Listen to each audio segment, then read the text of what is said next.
हाँ जी भाई साहब, राम राम। देशवासियों, किस तरह ठीक हो भाई? थारे गेल तो लड़ लड़ का काम कराना पड़ेगा, नहीं तो नहीं बनती बात है। कल यार मैंने एक वीडियो घेरी थी भाई, नया भाई फ़ोन ख़राब लिकट जाए तो उसका क्या करना चाहिए। 80-85 व्यू आ रहे होंगे उस पर, ना कोई कमेंट है ढंग सर का, ना कुछ। थारे दुकान भाई जूँ को नहीं रेंग दिया यार भाई, मैंने इंटरेस्ट लेना चाहिए कि नहीं लेना चाहिए, कि हमारे साथ भी ये दिन हो सका है, बात ही नहीं। पर यार भाई साहब मैंने तो ठान रखी, पर क्या करूँ। चाहे भाई थारे के लड़ांगे, जूत बजावांगे, हाथ जोड़ांगे, थारे पैर पकड़ांगे, लेकिन स्थिति तो बहाल करनी पड़ेगी। स्थिति बहाल इसलिए है कि देश का प्रधानमंत्री है नहीं, हम इसे नवी नहीं लाओ। यह बंदा अपनी बुराई भलाई करा करा के कई तरीके से पॉलिटिक्स अगला कर करके ये चाह रहा है कि देश का हर नागरिक जो थोड़ा बहुत भी पढ़ा लिखा, वो देश की चाल को, देश के नफ़े नुकसान को पहचानने लग जाए। क्या आज से पहले तक कभी ऐसे था कि हम आम पब्लिक, आम लोग बात कर सकते रहे थे या कुछ कह सक रहे थे देश के विषय में या किसी बात के विषय में? नहीं था। इस प्रधानमंत्री के पहला दूसरे हैं प्रधानमंत्री हैं, उनके खिलाफ लोग खुल का बोले कर रहे थे, उनने गालियाँ देख रहे थे, नहीं देते थे ना। या प्रधानमंत्री थारी गाली भी सुनता। बहुत सारे हड़दुल्ले छड़दुल्ले कहना नवीन जैन भाई हमारे हैं, हड़दुल्ले फड़दुल्ले आवांगे यार, इसना कुछ है कुछ कहने लग जाए, थम इसके इंच में ना फुट में, फिर भी थारी बात ये सुनता है। किस लिए? देश के लिए सुनता है। और हम हमारी इन व्यवस्थाओं को, जो हमारी व्यथा, हमारी हालत है, ये अंग्रेज़ों के टाइम से बना दी गई है, और अंग्रेज़ों की जगह फिर कांग्रेसियों ने ले ली। कांग्रेसियों से मतलब आज मैं एक पार्टी से मतलब नहीं रख रहा हूँ, कांग्रेसी मैं उन लोगों को कह रहा हूँ जिन लोगों ने अंग्रेज़ों वाली चीज़ को अपना लिया। उन्होंने ठीक वही हमारे अंदर वो चीज़ें डाल दी, वही भेदभाव, वही जाति पाति, वही अमीर गरीब, वही छुआछूत, और वही हिंदू मुसलमान। आज इस देश में ही था। मैं एक घटना और बताता हूँ था ना, इब गुड़गांव में कोई लड़की थी, क्या नाम था उसका भाई, शर्मिष्ठा पैनोली नाम था। उसने मुस्लिम धर्म के खिलाफ कोई कमेंट कुछ बोल दिया था, उस पर केस लग गया कलकत्ता से, और बाद में माफ़ी मांग ली थी और वो पोस्ट भी डिलीट कर दी थी। ऐसे ही केस एक सेम वे में देश के दूसरे महाराष्ट्र प्रदेश में हुआ, मुंबई में, जिसमें खजीदा शेख नाम की लड़की थी। उसने हिंदू धर्म के ख़िलाफ़ कुछ कमेंट करे, हिंदू धर्म के ख़िलाफ़ कमेंट करने के बाद उसने भी पोस्ट डिलीट कर दी और माफ़ी मांग ली। और ऐसी स्थिति में जो हिंदू लड़की थी उसके ख़िलाफ़ भी कंप्लेंट हुई और उसके ख़िलाफ़ भी कंप्लेंट हुई, मुस्लिम लड़की के। एक के केस में कोर्ट का कहना है, जो महाराष्ट्र वाली लड़की थी, कि भाई कोई बड़ी बात थोड़ी है, उसने भाई माफ़ी मांग ली, पोस्ट भी डिलीट कर दी, एनफ। और दूसरे मामले में जो गुड़गांव दिल्ली वाला मामला था, उसमें जो हिंदू लड़की थी उसको कोर्ट द्वारा जेल भेज दिया गया। तो एक ही देश में सेम एक जैसे दो केस हुए और दोनों केस में अलग अलग। जो हिंदू लड़की है वह जेल में है, जो मुसलमान लड़की है वह आज़ाद है। तो इस देश में यहाँ दो स्थिति, क्योंकि वो चीज़ आज भी चलती आ रही है। नेताओं की हम बुराई कर लेते हैं, प्रधानमंत्री की बुराई कर लेते हैं। ये जो कानून व्यवस्था, न्याय व्यवस्था, जो मजिस्ट्रेट साहब हैं, इनके ऊपर क्या किसी का जोर है? शायद नहीं है। होना तो चाहिए, और मुझे शर्म लग रही है या शायद मुझे नहीं बोलना चाहिए, लेकिन यह खबर भी आपने पता होगी कि दिल्ली में हाई कोर्ट के मजिस्ट्रेट साहब थे, अभी थोड़े दिन पहले, पिछले महीने, उनके घर से नोटों का एक बोरा लिकड़ा था। एक पता नहीं दो बोरे थे, और आधे जड़े नोट थे वो 500-500 के। और शायद उनके खिलाफ FIR भी दर्ज को नहीं हुई है, उन मजिस्ट्रेट साहब के खिलाफ। तो मजिस्ट्रेटों को कोई नहीं कहने वाला भाई कुछ। क्या कोई ऐसी व्यवस्था नहीं होनी चाहिए? इन मजिस्ट्रेट साहब को, दया न्याय के जो मूर्ति हैं, इनको कोई कुछ बोल सके? एक आम आदमी जब यही बात सुनेगा, अभी ये दो लड़कियों ने सेम अपराध किए, सेम माफ़ी भी मांग ली, पोस्टा भी उन्होंने डिलीट कर दी, फिर वहाँ एक बेल पे है और एक अंदर है। आम आदमी किस तरीके से, किस कारण से सरकार, प्रशासन, कानून की हाँ में हाँ मिला के या उसको फॉलो कैसे करेगा? अब जो व्यवस्था जो चल रही है देश में वह तो चल रही है भाई, इससे अलग कोई ऐसी व्यवस्था, कोई ऐसी ताकत होनी चाहिए जो देश में, जो सही को सही, गलत को गलत कैसे, और जो इस तरह की बात पे रिएक्शन कर सके। पब्लिक को वो राइट होना चाहिए, एक ऐसा पोर्टल या एक ऐसा सिस्टम होना चाहिए जहाँ पे पब्लिक ने अगर बोल दिया ना कि मजिस्ट्रेट गलत है, देश की कितनी 130 करोड़ 140 करोड़ पब्लिक है, 140 करोड़ पब्लिक में से मान लो 50 करोड़ लोग जागरूक है, समझते हैं चीज़ को। 50 करोड़ की जब वोटिंग होएगी ना, तो 50 करोड़ अगर 30 करोड़ उसके बहुमत से कह देते हैं ये गलत है भाई, तो चाहे कोई मजिस्ट्रेट हो चाहे कोई भी हो, वो तो गलत है भाई। और जो ये फैसला इन्होंने लिया है, जैसे वहाँ महिला हमारी एक हिंदू लड़की है वो तो जेल में है, और जो मुसलमान लड़की है वो बेल पे है, तो अगर वो लोग बहुमत से फैसला ले लेंगे कि दोनों को ही बाहर होना चाहिए, तो बाहर होना चाहिए, क्योंकि देश हमारा जनता का, इनका थोड़ी है यार। यहाँ तो वर्कर है, नौकर है, अरे हमारे मालिक बन गए क्या? ये मेरा कहने का मतलब है, जैसे हमने ये बनाया है एक प्लेटफॉर्म कुदरत नाम से। कुदरत का मतलब कुदरत न्याय। जैसे हम प्रकृति से छेड़छाड़ करते हैं तो प्रकृति क्या करती है देखते हो ना आप, कभी बाढ़ आती है, कभी भूकंप आता है, कभी कुछ कभी कुछ। ऐसे ही जो ये इस तरह की कि मतलब एक ही चीज़ के प्रति दो एक्शन हो रहे हैं नहीं, तो इनके खिलाफ कौन करेगा? वो भी कुदरत ही करेगी। वो हम बुद्धिजीवियों का जो ये प्लेटफॉर्म है कुदरत, ये बड़ा बनेगा ही बनेगा। और हम इसना भाई जागो, नहीं जागोगे फिर थारे लवा का बातचीत करनी पड़ेगी। मेरा पर्सनल क्या है, मेरे को तो मेरे खुद के उत्तराधिकारी भी चाहिए भाई, क्योंकि मैं इसी स्पीड से इसी राह पे चलूँगा, थोड़ी और जानकारी आएंगी। अभी तो कम जानता हूँ मैं, धीरे धीरे जैसे जैसे मैदान में आएंगे बहुत सारी चीज़ें जाहिर होंगी।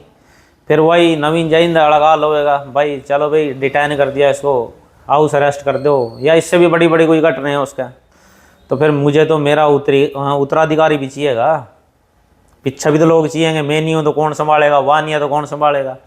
यह जनता की लड़ाई है भाई, और जनता की लड़ाई तो जनता नहीं लड़नी पड़ेगी, नहीं तो यहाँ नहीं मूर्ख बनाते रहेंगे। है एक आदमी अमीर है तो अमीर अमीर अमीर बनने लग रहा, गरीब है तो गरीब गरीब गरीब बनने लग रहा। और जो मजिस्ट्रेट साहब हैं, देखो ऐ तो दोनों मजिस्ट्रेट है इस केस की जिसकी मैं बात कर रहा, दोनों मजिस्ट्रेट है, दोनों सैलरी ले रहे हैं, तनख्वाह ले रहे हैं। उनको तनख्वाह कितनी मिल रही होगी लगभग आइडिया? 1 लाख 1.5 लाख। वो क्या काम कर रहे हैं? तड़की वहाँ भी आवा काम करते हैं और शाम को छुट्टी ले लेते हैं। हमारे देश में उन जैसे करोड़ों लोग हैं, करोड़ों लोग जो आते हैं, काम करते हैं और अपने घर चले जाते हैं। ऑफिस कोई सरकारी नौकरी कर रहा, कोई प्राइवेट कर रहा, और उनसे भी शायद ज़्यादा मेहनत कर रहे हैं, और उनसे भी बहुत सारे लोग ज़्यादा बुद्धिजीवी भी हैं। लेकिन उनकी सैलरी क्या है? किसी की 15,000, किसी की 20,000, किसी की 30,000, किसी की 40,000। तो यह जो व्यवस्था है, यह व्यवस्था चेंज होनी चाहिए। देश के शीर्ष पे जो शक्तियां हैं वहाँ भी ये चाह रही हैं, और कमी क्या रहेगी है? देश के जो हमारे जैसे लोग हैं नहीं, सामान्य नागरिक पब्लिक, मानना थोड़ा जागना पड़ेगा। और ये जो कल आदमी तो थाने देखा नहीं, मोदी की भी चलन देते हैं, उन्हें भी ये रहने हैं, उन्हें भी फुल गाड़ देते हैं देश के लोग। तो वो चाह रहा है और नीचे से हम चाहेंगे। अब उसको पार्टी से मत लो, पार्टी एक मजबूरी लगा सकते हो आप उसकी कि पार्टी से जुड़े रह गए उसने, या जो भी कुछ पार्टी की नीति है उनको फॉलो करना पड़ता है, उनको बोलना पड़ता है। वास्तविकता में वह देशभक्त है, उसको किसके लिए सोच कर देखो, किसके लिए काम कर रहा है, किसके लिए जी रहा हुआ, उसके आगे पीछा कौन है? के लेना ना डाणी था भाई, के लेना हो और किसी उसका ना, वो खुद का परिवार है, उसकी माता जी थी, माता जी नहीं है, अब तो कोई रह नहीं गया ना, फिर भी वह इतनी टेंशन क्यों ले रहा? सोच का तो देख लो यार था मैं। इसलिए ऊपर से वाच आ रहा है, उसकी सुरक्षा करो इन बागड़ बिल्लों से जो उसको समय से पहले घेर रहे हैं। मैं तो 3-4 न्यूज़ चैनल पर देखता रहूँ यार, वो अजीत अंजुम, मैं पता नहीं क्या उसका ठा लिया उसने, जब भी पीछे पड़ रहे हो उसके। एक और आए करो हितेश मुखर्जी, को क्या नाम है उसका भाई, अच्छा ही है वो भी, लंबा क्या नाम है उसका, मैं रवीश कुमार, ये मोदी जी की बहुत प्रशंसा मतलब बड़ाई करता बंदा, पता नहीं इसका क्या ठहरेगा इसने भी। ठीक है, एक है डॉक्टर देवेंद्र बलारा। देवेंद्र बलारा हमारे जीवन से जुड़ी हुई बहुत सारी चीज़ों को सही सही बोलते हैं और हमारी समस्याओं को भी सही सही बताते हैं। लेकिन यह नरेंद्र मोदी को बहुत ये भी उल्टा सीधा बोलते हैं।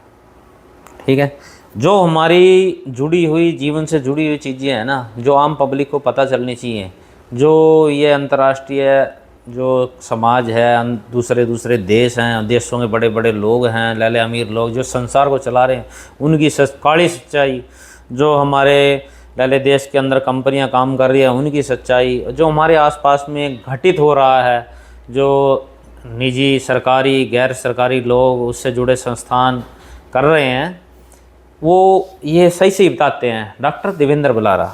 साथ में नरेंद्र मोदी की भी बुराई करते हैं, उसको उल्टा सीधा बोलते हैं। पर भाई साहब मैंने एक चीज़ नोट करी है और ये चीज़ आप भी गौर से नोट करना, देवेंद्र बलारा नरेंद्र मोदी का कहीं ना कहीं समर्थक है और आने वाले समय में यह बात साबित हो जाएगी कि नरेंद्र मोदी के इशारे पर ही यह व्यक्ति काम कर रहा है, क्योंकि नरेंद्र मोदी कल्ले के बस का नहीं है भाई।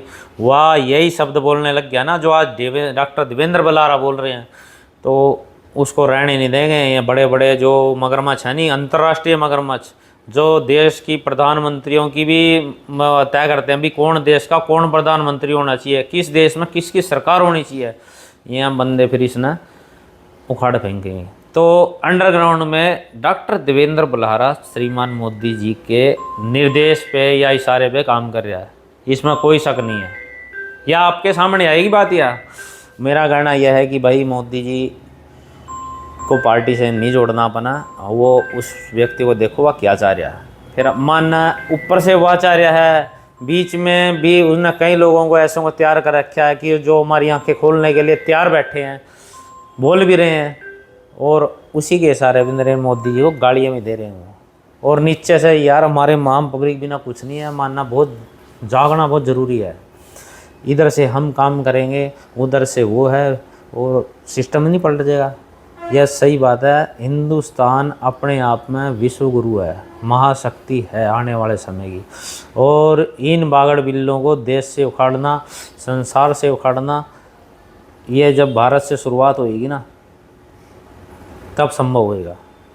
और आज वक्त फेवरेबल है भारत के अंदर, अगर हम स्थिति को संभाल लेंगे तो संभाल लेंगे, नहीं तो उनके इशारे पे जो लाले आज ये देख लो ना, युद्ध हो या यू पाकिस्तान के, इस युद्ध की स्थिति में सच्चाई में वास्तविकता में तो भारत की जीत है, लेकिन इसने भी अपने अपने तरीके से भारत की हार साबित कर रहे हैं। तो इतना ज्ञान तो खैर अपने में है भी नहीं है, लेकिन भाई अपन एक नॉर्मल ग्राउंड लेवल पे जब मैं इनकी खबरें देखता हूँ, पढ़ता हूँ, इनके हाव भाव देखता हूँ, हाव भाव और नैन नक्श का जो लाले संयम है नहीं, जो मैं बोल लूँगा, जो मेरे आंखें जो बोल लेंगी, मेरी जुबान जो बोल लेगी, हाथ पाँव मेरे जैसे लेंगे, उस हिसाब से एक सामान्य निष्पक्ष आदमी देख के बता सकता है कि ये व्यक्ति क्या है, सही बोल रहा है, गलत बोल रहा है, कैसे क्या है। तो यही अनुभूति मेरे को भी होती है और उसी आधार पे मेरे मन में ये बात आई है, विचार आया कि मुझे भी कुछ करना चाहिए, मुझे भी आप लोगों को साथ मिलेंगे। अरे ये थान थारे पीछे मैं नहीं पढ़ रहा हूँ, थान ना जागना पड़ेगा, थर पद में कोई वह नहीं मांग रहा हूँ, मेरा जीवन तो जैसा है वैसा है, मेरे प्रति हम कुछ नहीं सोचो कि यो आदमी चैनल बना रहा फिर चैनल में ग्रोथ करेगा, नू करेगा, करोड़पति बन जाएगा। मुझे मेरे देश के लोगों के लिए कुछ करना है और मेरे देश के ऐसे लोगों के साथ मिलकर कुछ करना जो कुछ वाकई में वास्तविकता में कुछ करना चाहते हैं। इस संसार की स्थिति, आज की जो स्थिति है, ठीक उस चीज़ से प्रेरित है, उस चीज़ से प्रभावित है जिस समय हम अंग्रेजों के गुलाम थे, जिस समय पूरा विश्व लगभग अंग्रेजों के कब्जे में था, अंग्रेज राज कर रहे थे। फिर इब थम वो डॉक्टर जिस तरह देवेंद्र बल्लारा कही कराए भारत का के 1 रुपया भारत का दो, और जो रिजर्व बैंक है, रिजर्व बैंक किसका, रिजर्व बैंक तो एक प्राइवेट लिमिटेड कौन सी संस्था है तो आ रही है, उसके ब्रिटेन की सरकार के अधीन काम करती है। रिजर्व बैंक कोई भारत का थोड़ी है। ये जो पैसे ये नोट नाट चल रहे हैं ये किसके हैं, ये वहीं के तो हैं। हमारा तो 1 रुपया है, उसके बदले भी नहीं कुछ सोना देना होगा, कुछ ग्राम 7 मिलीग्राम कुछ 1 रुपये के बदले मिले दिया, वही लड़ाई चल रही है। तो कुछ ऐसी बातें जिनके से हमारा सबका जीवन प्रभावित हो रहा है। आज मेरा जीवन प्रभावित हो रहा है, कल इस भाई का होएगा, परसों न ताऊ का होएगा, नरसों ने इसका होएगा, चौथे ने इसका होएगा, सबके जीवन में प्रभावित हो रहा है। ताया रुक जाए 1 मिनट, वीडियो बनाने लग गया। अच्छा बैठ जाए तो 1 मिनट। अच्छा बस चले तेरी भी सुनाएंगे, बैठ जा। तो बोलना शुरू करो। बहुत सारे जने कर रहे हैं शुरू, लेकिन साथ देने में थोड़ा जावे की है। और मना तो भाई मेरे वही बात है, मेरे उत्तराधिकारी भी जी हैं, क्योंकि कल ना मना करेंगे, कुछ ना कुछ केस कुछ लाकर मेरा भी कुछ फैसला करेंगे, फिर थाना बैक साइड से संभालना पड़ेगा। क्योंकि यह व्यवस्था तुम जान नहीं रहे हो, जिस तरह भी एक आदमी फ़ोन चला रहा, इस देश में करोड़ों 140 करोड़ लोग हैं, नहीं 140 करोड़ मतलब 70-80 करोड़ तो फ़ोन चला ही रहे होंगे। 70-80 करोड़ जो फ़ोन चला रहे हैं वो फ़ोन की सिम का भी उपयोग कर रहे हैं, और सिम का रिचार्ज की पैसे की कमाई कहाँ जा रही है था ना पता, एक एयरटेल वाले पे जा रही है मेन, या फिर जियो वाले पे जा रही है। और जियो वाला कहीं भी देश पर राज करने के लिए वह भी पूरा सक्रिय है, मुकेश अंबानी। तो कहीं ना कहीं यह चीज़ आपको क्यों सुना रहा हूँ मैं, क्योंकि रिचार्ज मेरा कितने का था, 240 रुपये का था। फिर रिचार्ज कितने का हो गया, 300 रुपये का। एक आदमी के 60 रुपये अगले के डायरेक्ट गोजी में जा रहे हैं। और जब हम जागरूक हो गए, इस चीज़ नाम समझने लग गए, फिर तो कड़ी ना कड़ी सारे जितने बड़े बड़े लोग हैं या न्यूज़ चाहें कि हमारे अंदर जागरूकता नहीं आनी चाहिए, हमको इन चीज़ों का ज़्यादा पता नहीं चलना चाहिए। क्योंकि हम ना कुछ पता चल गया मान लो, फिर आप इस चीज़ का विरोध कर देंगे, आप विरोध कर देंगे तो रिचार्ज मान लो 300 का, वापस हम 240 का कराएंगे। 60 रुपये का आदमी के घाटा सोचियो। ये थारे के लिए इतनी बात करते मेरा ही दिमाग घूमने लग जाएगा, क्योंकि आप कोई गणितज्ञ और अर्थशास्त्री तो है नहीं, सामान्य ही चीज़ यहाँ अखबार पढ़कर लोगों की बात सुनकर हमारे अंदर भी यह बात आ जाए। तो फिर अगेन मैं क्या कहना चाह रहा हूँ भी, हर बंदे को हमारे आसपास जो घट रही घटनाएं हैं, कोई हमारे को जो सही चीज़ सही गलत के बारे में बता रहे, हमने सक्रिय रहना चाहिए, हमने रिएक्ट भी करना चाहिए, चुप नहीं बैठना चाहिए। सारा चुप बैठना ही खतरनाक है। बोलो, पक्ष में नहीं तो विपक्ष में बोलो, पर भाई बोलो, चुप नहीं रहो, तभी हमारी गति है। जय हिंद, जय भारत।